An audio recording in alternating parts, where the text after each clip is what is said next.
gente retoma, né, e faremos o interrogatório aqui do acusado Marcelo Rodrigues do Nascimento. Aí pode iniciar a gravação ali, por favor, hein? Ok, Marcelo, boa tarde, tudo bem? Boa tarde, doutor. Tá, o nome completo do senhor? Marcelo Rodrigues do Nascimento. Ok, Marcelo, meu nome é Thiago, eu sou juiz de direito, sou responsável aqui por tocar a sessão de julgamento. Faremos agora seu interrogatório, ok? Sim, senhor, ok.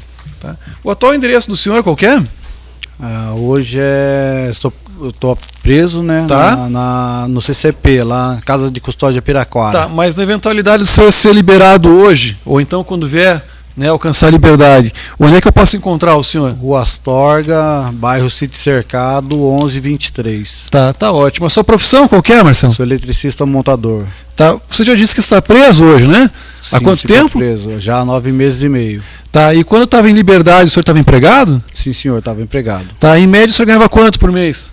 Olha, nesse último emprego eu estava ganhando em torno de uns R$2.600, R$2.000, um pouquinho a mais. Tá, chegou a frequentar a escola, Marcelo? Sim, senhor, cheguei. Até que série? Só até a 4ª série primária. Tá com que idade hoje? Eu tô com 41. Tá. Ler e escrever, o senhor sabe? Sim, senhor, sei. Tá, perfeito, ok. É casado, Marcelo? Era casado. Tá, hoje é divorciado, é isso? Divorciado. Tá, perfeito. Tem filhos? Tenho uma filha, Letícia. Tá, que é a Letícia que foi ouvida aqui no dia de hoje. Sim, inclusive, senhor. ela tem 17 anos, é isso? Sim, senhor. Tá, problema de saúde, o senhor tem, Marcelo? Eu tenho gastrite e hernia de disco. Tá em tratamento? Não, senhor. Toma medicação? Não, senhor. Na verdade, eu tô tomando agora só o remédio para dor, né? O analgésico. Tá, esse é o ponto, né? O senhor recebe atendimento médico, se necessário for, na unidade ou não? Lá é escasso o atendimento médico lá. Tá, mas em outras palavras, de maneira bem direta aqui, passa algum tipo de necessidade em relação a esse ponto ou não? Com certeza. Tá. Eu vou constar aqui na sentença, então, Marcelo, independente do conteúdo que ela for, se o senhor ficar preso no final do julgamento, para que adote a providência necessária para conferir o atendimento que for adequado. Sim, aí, senhor. o atendimento adequado, obviamente, eu não sei dizer, porque eu não sou médico, né? Sim, mas senhor. aí para que a unidade providencie isso, ok? Vamos em frente. Afora esse processo criminal, o senhor tem ou teve outros? Eu tive um processo de receptação e o outro processo de uma ameaça contra a Jaqueline na primeira vez que eu fui preso. Certo. E esses dois processos aqui de Curitiba? Aqui em Curitiba. Houve condenação em algum deles? Não teve condenação. Na verdade, assim, o processo da receptação, eu acabei nem terminando de assinar ele devido à pandemia, né? Daí, só que o acordado era de eu assinar perante o tempo de 2 anos.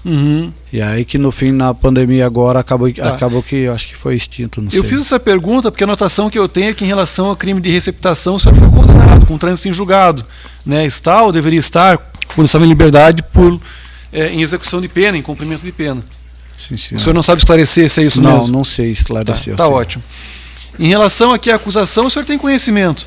Sim, senhor, tenho. Tá, conversou com o defensor público? Conversei, sim, senhor. Tá, então a partir de agora o senhor não é obrigado a responder as perguntas que eu fizer, se quiser pode ficar em silêncio, isso não vai prejudicá-lo. Sim, senhor. Só que por outro lado, esse momento que o senhor tem para dar sua versão a respeito do que aconteceu. E se isso que consta aqui for verdade, o senhor admitir, confessar, e em caso de condenação, essa pena pode ser atenuada, ou seja, pode ser reduzida por conta da confissão. Certo? Sim, senhor. Tá. Diante disso, o senhor tem interesse nas perguntas ou não? Prefere ficar em silêncio? Eu tá, tenho... E de antemão, o defensor público conversou comigo, a orientação dele é que o senhor responda apenas as perguntas que forem formuladas por ele, defensor. Sim, senhor. Tá, o senhor está de acordo com essa orientação? Estou de acordo. Tá, perfeito. Ministério Público, alguma colocação? Não. Tá ótimo. Eu faço aqui só um registro, que é uma questão, jurados, que é estritamente de direito, não diz respeito ao fato. Né? Não se discute, a Constituição assegura o direito ao silêncio aqui às pessoas que são acusadas em processos em geral, isso vale aqui para o Tribunal do Júri também. Né? A ressalva que se faz em relação à colocação que foi feita pelo defensor público é a possibilidade ou não, né, de que se exercisse direito ao silêncio de maneira parcial, ou escolhendo de quem vai responder. Né? E aí, repito, uma questão estritamente de direito, não tem a ver com o fato, né, e nem de maneira alguma aqui, eventual silêncio dele, ainda que parcial, pode ser utilizado contra o acusado, em prejuízo dele, porque é um direito ser exercido, então não pode aqui prejudicá-lo, ok? De toda forma, veja, nosso Código de Processo Penal, que é a lei que regulamenta o procedimento, diz que o interrogatório cabe ao juiz. E, em sequência, depois de responder as perguntas do juiz, o juiz questiona as partes, o Ministério Público, Defensoria Pública, no caso aqui, e também por ser o Tribunal do Júri, ao Conselho de Sentença, se há algum esclarecimento a ser feito. Né? Então, por uma questão de coerência e lógica, né, se ele não responde às perguntas do juiz, não haveria o que esclarecer aos demais. Certo? Esse é o primeiro ponto. O segundo ponto é que o interrogatório é um meio de prova, não só de defesa, um meio de prova, né, de forma então que se é um meio de prova, haveria de submeter ao contraditório, permitindo-se que os demais também perguntassem. São questões estritamente de direito. Esse é o meu posicionamento. Né, mas é uma questão controversa, nos tribunais superiores, aí, inclusive, tem decisões para os dois lados, e diante dessa controvérsia que se instalou em relação a esse ponto, eu tenho ressalvado aqui o meu ponto de vista, meu entendimento pessoal, mas não tenho proibido, ou seja, não tenho deferido requerimentos dessa natureza quando é feito pela defesa. Né? Então eu faço isso apenas para deixar registrado, a gente registra aqui todas as decisões, né, inclusive em ata, né, e prosseguimos aqui então o julgamento, e aí eu deixo aqui de fazer perguntas, também não vou permitir que o promotor de justiça assim o faça, e por extensão também daí o Conselho de Sentença fica também proibido de assim proceder. Ok? Aí reitero, para deixar muito claro aqui, é uma questão de direito, não tem a ver com o fato, né? O silêncio parcial ou não dele, integral, também não pode prejudicá-lo, e eu passo a palavra direto aqui para o defensor público. Então, doutor Vitor, o senhor tem a palavra, fique à vontade. Marcelo, tudo bom? Tudo bom, doutor? Boa tarde. Boa tarde. Marcelo, olha só, hoje é a oportunidade de você falar com os jurados aqui, né? Exatamente o que aconteceu no dia. Certo. Mas antes de a gente chegar lá exatamente no dia, como é que acontecia a dinâmica do fato, né, para você poder dar a sua versão, me diga uma coisa, você foi casado quanto tempo com a Jaqueline? Aproximadamente 18 anos. Tá, e como é que era esse relacionamento? Era assim, bom, Olha, ligavam? nosso relacionamento era bom, só que também tinha as partes que a gente andou brigando, né? Com certeza todo relacionamento tem. Tá. Ela era uma boa companheira para você? Sempre foi uma boa companheira.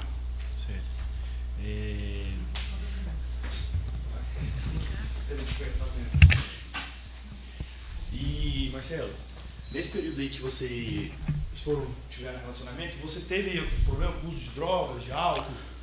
Sim, eu tive, doutor, desde a minha pré-adolescência, infelizmente, eu vinha conhecer a droga, né? Onde foi uma luta acirrada até os dias de hoje contra o vício, para vencer o vício. Até hoje a gente tenta matar um leão por dia, né? Em relação ao vício. Tá, só pra gente saber aqui, o primeiro contato seu com droga foi com quantos anos? Com uns 12 anos. Tá. Qual foi a droga? Você se lembra? Pasta base. De cocaína? De cocaína. Uhum. Tá. Beleza. Quando você casou, você tinha quantos anos? Eu tinha 23. 23 anos. E você estava usando droga nessa época? Não, nessa época não. É igual eu relatei pro senhor, o vício era altos e baixos, né? Sempre lutando para mim contra os vícios, sempre lutando contra os vícios. Tá. Só uma coisa. Quando você tinha 12 anos, você começou a usar droga assim por quê? Porque os coleguinhas usavam? Porque na sua família o pessoal usava? É porque na realidade, assim, a minha mãe e meu pai trabalhavam muito, eles não tinham muito tempo de dar uma atenção para nós, para os filhos, né? Infelizmente, eu comecei a observar alguns amigos que faziam, né, o uso da droga e tive a curiosidade também de usar. Beleza. Aí, assim, durante esse relacionamento aí longo aí de 18 anos, teve uma filha, né, a Letícia. Sim. Em algum momento você se internou, você procurou uma ajuda mais drástica, assim, tipo uma clínica, um CAPS? Sim, senhor, me internei por 2 vezes. Me internei por 2 vezes e uma vez eu fiz CAPS. No São Julián e no Hélio Rotenberg ali no Auer. Você lembra que ano que foi do São Julián? Não me recordo, doutor. O outro foi onde que você foi? No Hélio Rotenberg, no Auer e no São Julián. E o CAPS foi lá no Pinheirinho. E você lembra quanto tempo você ficou internado? Não me recordo também, doutor. Marcelo, nesse período, então você sempre teve essa questão da droga, do álcool? E era usava com frequência, todo final de semana? Como é que era? Não, senhor. Não usava com frequência, mas quando eu usava tipo um tempo, né, um período, aí depois eu parava, tentava me estabilizar e era assim, dessa forma, assim.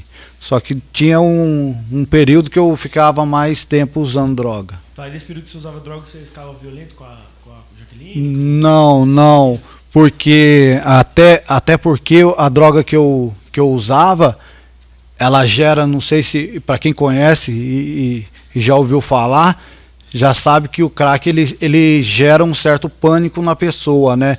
Onde eu era uma pessoa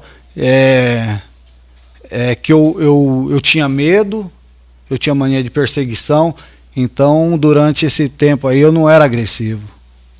Tá. Marcelo, a Jaqueline veio aqui hoje e disse que nesse período aí de casamento seu, vocês tiveram uma separação aí, você foi morar na rua, ela foi morar em Cuiabá. Positivo. Você lembra disso? Lembro, sim, senhor. Eu fiquei 4 meses na rua. Tá. E por que você separaram por conta disso? Por causa da droga? Eu estava me sentindo um peso, né? Um estorvo na vida dela e dos meus familiares. Tá. Mas assim, essa separação aqui foi tranquila, não teve briga? Não teve. Ela? Não ameacei. Tá.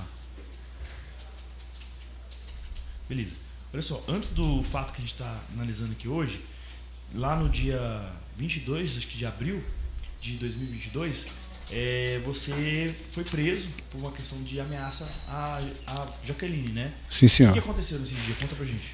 Então, nesse dia, eu estava trabalhando fora. Eu estava vindo de Palmeira para Curitiba, aonde foi que eu comecei a mandar mensagem para ela e falar que eu estava vindo para casa, né? E ela não quis que eu viesse para casa nesse dia. Uhum. E aí eu falei que ia vir, daí ela falou que ia trabalhar, e daí então ela colocando alguns empecilhos para mim poder não vir para casa. Eu comecei a desconfiar do comportamento dela. No que eu cheguei, em vez de eu ir direto para casa, eu peguei e fui para a distribuidora bebi, cheguei alterado em casa, peguei o celular dela, fui olhar o celular dela, tinha umas mensagens trocadas lá e tinha ligações, eu fui no histórico de ligações com mais de 1 hora de duração, e ela não quis me falar quem que era, e depois disso ela pegou o celular e acabou apagando essas mensagens, né? E o histórico de ligação. Aí foi na onde que eu saí para fora e fui comprar maconha para mim. Daí a hora que eu voltei, a porta da sala já estava trancada. Foi na onde que eu bati na porta, eu acho que os vizinhos acabou acordando também, ela abriu e foi aí que começou a briga e eu ameacei ela. Tá. Nessa ameaça aí você usou faca? Usei, sim, senhor. Tá. Você chegou a esfaquear ela? Não, senhor. Tá. E por que você parou de ameaçar ou de agredir ela ali nessa situação? Nessa situação aí, eu vou ser bem sincero.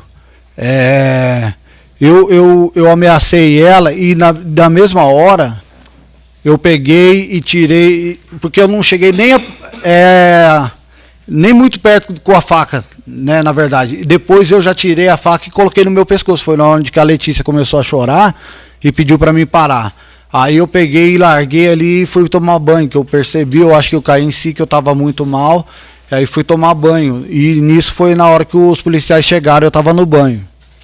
Você estava muito alterado, então? Tava muito alterado, aquele dia eu estava muito alterado. Por causa da bebida e por causa da maconha? Da cocaína. Da cocaína, tá. Beleza. Agora vamos pro dia do fato, tá? No dia 29 lá, no dia que aconteceu o fato aqui, 28 de agosto, né? Sim, senhor. De 2022, você... por que você foi lá? O que aconteceu? Na realidade foi antes do dia do acontecido. Poucos dias depois que eu saí da prisão, eu peguei e mandei mensagem para ela tentando uma aproximação com ela. Ela falou, daí foi na onde que ela falou que não tinha mais jeito, não queria saber mais de mim, e falou que já tinha um outro na vida dela, e que era para mim parar de mandar mensagem, e que também se eu fosse procurá-la na vila, desculpa. Ela falou que já tinha os caras que sabia que eu gostava de bater em mulher, tipo me ameaçando, né? Ela fazendo uma ameaça para mim que os caras iam me pegar, como se ela tivesse combinado com os caras, né? Então, a partir desse dia aí, eu fui buscar um certo refúgio na bebida, onde que eu ia me sentir menos mal. Imaginei eu que eu ia me sentir menos mal. Foi na onde... Nesse dia você bebeu quanto, você lembra? Bebi o dia inteiro. Bebi o dia inteiro, o resto do dia inteiro. Isso aí foi na parte da manhã. Eu bebi cerveja, pinga, usei droga. Que horas você começou a beber, você lembra? Eu acho que, se eu não me engano, era a base de umas 11 horas da manhã. Então você ficou o dia inteiro bebendo? O dia inteiro e bebendo. Usando droga? Qual droga? Cocaína? Crack? Crack. Tá. Beleza. Pode continuar. Aí então, nesse dia, eu fui lá no condomínio e quebrei as coisas lá dentro do condomínio.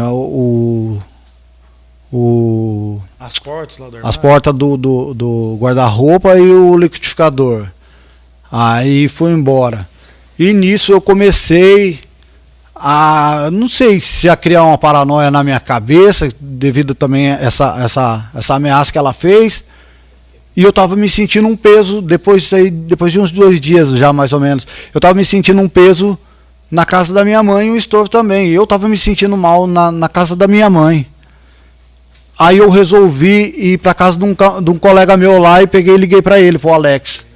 Liguei para ele, pedi para ele se eu podia ficar na casa dele por alguns dias. Daí ele falou que eu podia. Nisso eu tive a péssima ideia de pegar essa faca. Peguei essa faca. Eu indo para casa do Alex, em vez de eu ir para casa do Alex, eu lembrei que eu tinha pago a progressiva do cabelo dela, né, que ela tinha feito antes de eu ir preso da primeira vez, e eu lembrei que o orgulho dela era o cabelo dela. Só que por que eu não peguei uma tesoura? Eu não peguei porque as horas já eram avançadas, e a minha mãe e o meu pai já estavam deitados, e mora junto com o meu cunhado, com a minha irmã e com a minha sobrinha. Então eu não ia invadir quarto de ninguém procurando tesoura, né? Eu não sei explicar bem certinho também o porquê essa ideia péssima que eu tive. Só que a minha intenção nunca foi tirar a vida dela. A minha intenção era ferir o orgulho dela, porque eu estava se sentindo tão perseguido, eu estava se sentindo ameaçado e ainda estava... na verdade eu não sei nem explicar, era um turbilhão de sentimento que eu estava sentindo naquela hora ali. Nesse dia você usou droga? Usei droga, bebi também, só que tinha algumas horas que eu não estava... Que eu já tinha usado já fazia algumas horas, já na hora... Que horas que você usou droga no dia, você lembra? Eu acho que até umas 6 da tarde. Até umas 18 horas você usou droga e bebeu? Isso. Foi crack e bebida também? Crack e bebida também. Lembra a quantidade? Crack não foi muito, mas foi bebida. Tá, a bebida foi o quê? 5 cervejas, 10 cervejas? Foi bastante cerveja e pinga também, cachaça. E você bebeu isso na casa dos seus pais? Não, eu bebi na rua. Tá. Beleza, aí você foi lá com a faca pra cortar o cabelo dela? Pra cortar o cabelo dela. Foi na onde que eu invadi o condomínio, subi no bloco, aí chutei a porta a primeira vez, a segunda vez eu chutei a porta abriu. No que a porta abriu, eu já me deparei de frente. Só uma coisa, você invadiu o porteiro e deixou você entrar ou você pulou lá? Não, eu pulei, pulei. Beleza, continua. Eu bati, a porta se arrombou e eu me deparei de frente com a Jaqueline já. Aí foi na onde que eu peguei ela pelo cabelo, segurando ela pelo cabelo, e a Letícia veio da cozinha. No que a Letícia veio da cozinha, ela empurrou nós dois, eu caí sentado no sofá, a Jaqueline caiu entre as minhas pernas, virada de frente para a televisão, de costa para mim no caso, e a Letícia começou a me puxar.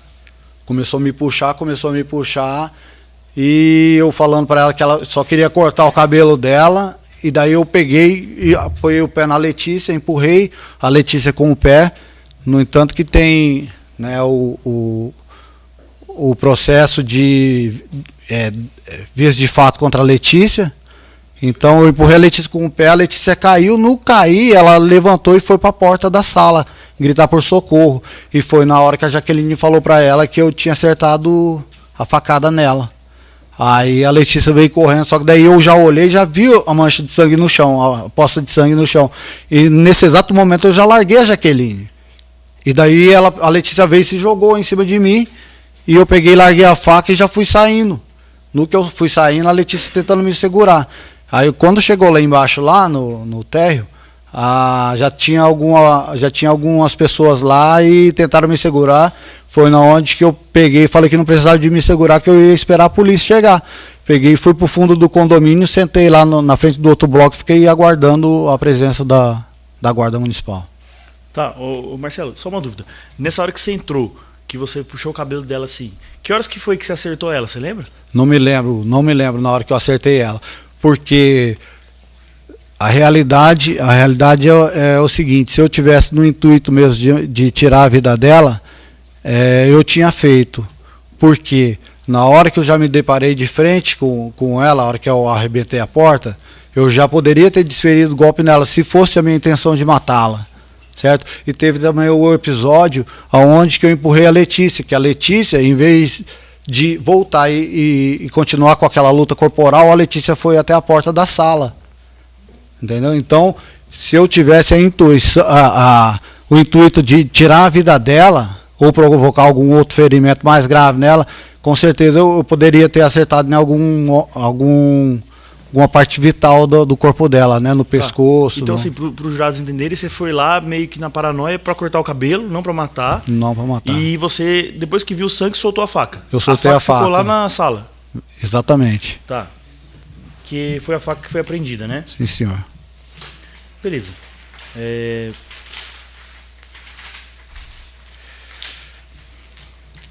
Depois desse fato, você conversou com elas? Não, nunca mais conversei. Você está preso desde então, né? Tô preso desde então. Beleza. Tá arrependido? Com certeza. Tá. Beleza. Quer falar mais alguma coisa para os jurados? Sim, eu gostaria de, com todo respeito ao corpo de jurados e ao meritíssimo, eu gostaria de pedir que não me julgasse com o coração, porque o coração do homem ele é enganoso, né? E eu fui movido por sentimento que fiz esse erro aí, essa burrice aí que acabou acontecendo. Porque quando a gente julga com raciocínio, a gente tem mais êxito. Quando julga com a emoção, a gente está propício a errar. É isso aí. Beleza. Se os jurados tiverem pergunta, pode fazer também. Pelos jurados, ok, doutor Vitor? Tá. Conselho de sentença, alguma pergunta para o acusado? Ninguém? Pois não. Tem, só providenciar ali o microfone, por favor.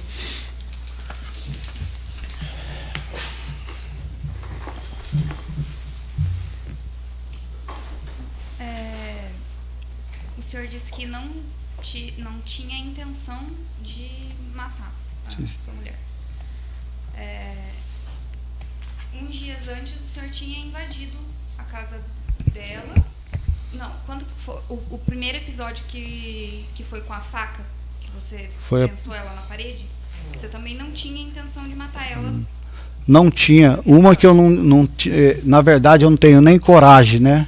Porque se eu tivesse coragem, eu acho que naquele primeiro instante ali, eu descoberto a traição, eu acho que eu já teria feito, ou tirado a minha própria vida, que foi o que eu fiz naquele instante lá, nessa primeira ocasião aí, que eu pensei em cortar o meu próprio pescoço. Então, eu não tive a intenção nenhuma de tirar a vida da Jaqueline. Ok. Pelos demais, alguém? Não? Então tá ótimo, pode encerrar ali, Anne. Doutor João Milton, de sua parte, podemos? Tá.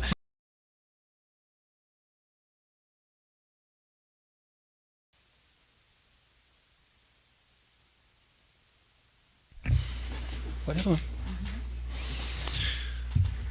Jurados, vamos lá então. Eu convido todos para que fiquem em pé, para que se faça a leitura da sentença.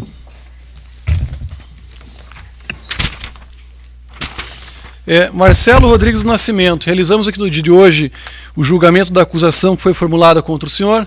Ouvimos a vítima, ouvimos testemunhas, o senhor em seguida foi interrogado, deu sua versão a respeito do que aconteceu. O Ministério Público fez a exposição também do que teria devido aos jurados e da mesma maneira também fez a Defensoria Pública a seu favor. Ao final de tudo isso, o Conselho de Sentença chegou a uma conclusão, e essa conclusão está presente na sentença que agora faço leitura. Leitura dessa maneira resumida, ela é um pouco extensa, mas depois o senhor Marcelo Rodrigues do Nascimento terá acesso na íntegra, acesso em desejar. Dessa forma, então, passo direto ao item 2, fundamentação. Ao responder essa lei de quesitos, os jurados chegaram à seguinte conclusão: a linha A, reconhecer a existência do fato; a linha B, atribuir a autoria ao réu; a linha C, reconhecer a figura do crime doloso contra a vida; a linha D, não absolver um acusado; a linha E, reconhecer a figura da semi-imputabilidade; a linha F, reconhecer a qualificadora de motivação torpe; a linha G, reconhecer a qualificadora do feminicídio; a linha H, reconhecer a majorante do feminicídio praticado na presença física de descendente da vítima; e, por fim, a linha I, reconheceram que o crime foi cometido em descumprimento a medidas protetivas de urgência.